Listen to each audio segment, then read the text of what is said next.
like to teach you about narrative text, and the lesson today is Cinderella. Tapi sebelum kita masuk ke teks narasi Cinderella, ada yang tahu apa itu naratif teks? Ya, naratif teks adalah salah satu jenis teks yang menceritakan rangkaian peristiwa dengan sistem kronologis atau saling terhubung. Struktur naratif teks. Yang pertama, orientasi atau pengenalan. Pada bagian ini berisi tentang pengenalan tokoh dalam cerita serta waktu dan tempat kejadian. Yang kedua itu komplikasi, gambaran munculnya krisis atau masalah yang dialami oleh para tokoh pada cerita. Yang ketiga, resolusi, bagian yang berisi bagaimana tokoh dari cerita tersebut memecahkan masalah. Yang terakhir, reorientasi. Kalimat dalam paragraf ini menceritakan kondisi terakhir sang tokoh dalam cerita, atau bisa juga berisi tentang pelajaran dan pesan moral yang dapat diambil oleh pembaca untuk diimplementasikan dalam kehidupan nyata. Tujuan naratif teks. Naratif teks bertujuan untuk menghibur dan menarik minat pembaca. Naratif teks menyajikan cerita atau peristiwa yang memiliki masalah. Masalah tersebut dapat menimbulkan konflik dan pada akhir cerita ada resolusinya dan memiliki akhir yang menyedihkan maupun bahagia.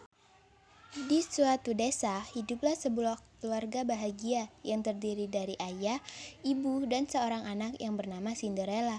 Namun, suatu hari sesuatu yang menyedihkan menimpa keluarga tersebut, di mana ibu Cinderella meninggal, dan akhirnya ayahnya menikah lagi kepada seorang janda yang sudah mempunyai 2 anak perempuan.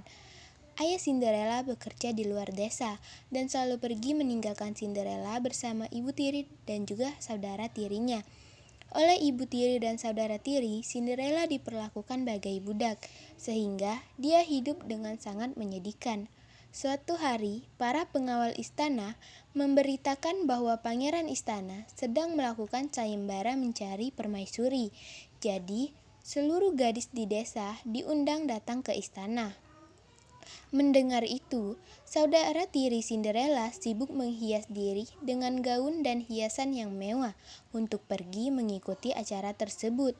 Cinderella sedih karena dia tidak bisa ikut dan juga tidak punya pakaian yang layak.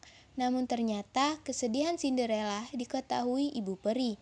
Akhirnya ibu peri menyihir pakaian compang-camping Cinderella menjadi gaun yang indah, dan juga para tikus menjadi pengawal, sedangkan labu di dapur Cinderella berubah menjadi kereta kencana. Namun, peri berpesan bahwa kekuatan sihir tersebut akan hilang tepat jam 12 malam. Sesampainya di istana, semua gadis memandang iri Cinderella karena cantik dan anggun. Pangeran pun mengajak Cinderella berdansa, hingga Cinderella lupa bahwa sudah hampir pukul 12. Akhirnya jam istana berdentang dan Cinderella terkejut dan berlari dari hadapan pangeran. Namun sepatu kacanya terlepas satu. Dan benar, semua kembali ke awal, kecuali sepatu kaca yang masih dipegang pangeran dan Cinderella. Akhirnya, pangeran mencari gadis yang berdansa dengannya dan mencari ke tiap rumah yang mempunyai anak gadis, hingga sampailah ke rumah Cinderella. Walau ibu tirinya menyuruh Cinderella bersembunyi, tetapi pangeran mengetahuinya. Akhirnya Cinderella menikah dengan pangeran dan tinggal di istana. Baik, saya akan memberikan pertanyaan. Nomor 1, sesuatu apa yang menyedihkan menimpa keluarga Cinderella? A. Ibu Cinderella meninggal. B. Ayah Cinderella meninggal. C. Nenek Cinderella meninggal. D. Kakek Cinderella meninggal. Pertanyaan nomor 2. Berapa jumlah saudara tiri Cinderella? A. 1. B. 2. C. 3. D. Tidak ada. Pertanyaan nomor 3. Sayembara apa yang dilakukan oleh pangeran istana? A. Sayembara mencari anak. B. Sayembara mencari saudara perempuan. C. Sayembara mencari saudara laki-laki.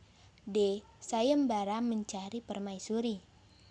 Pertanyaan nomor 4. Jam berapa kekuatan sihir akan hilang?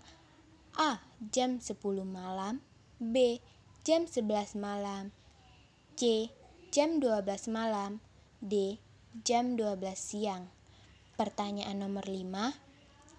Apa yang berubah menjadi kereta kencana untuk Cinderella? A. Semangka. B. Pepaya. C. Tomat. D. Labu.